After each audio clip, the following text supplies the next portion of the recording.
Maraming mga pag-aaral sa linya ng evolutionary psychology and sociology.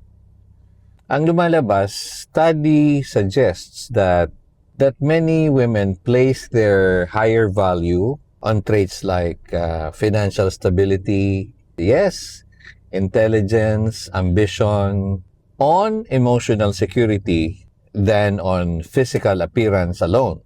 Sa pagpili ng kanilang makakasama sa buhay o partner na lalaki, well, studies reveal that women are attracted to character. Yes, character, intelligence, stability, kaysa sa pagiging magandang lalaki. But syempre, if you have all these traits tapos magandang lalaki ka pa, swak na swak na. Pasok sa banga.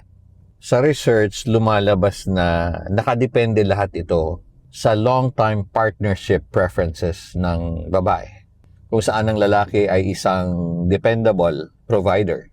Yung isa pa yung lalaki ay isang very supportive partner. Yung mga katangian na yon, walang panama yung mga surface level lang na attraction. Yung panlabas na anyo, well, it helps. It's an advantage, but not most of the time. Para sa mga babae, mas mabigat yung karakter at ugali ng isang lalaki kaysa sa kanyang tindig at kagwapuhan. Kung sakasakali man.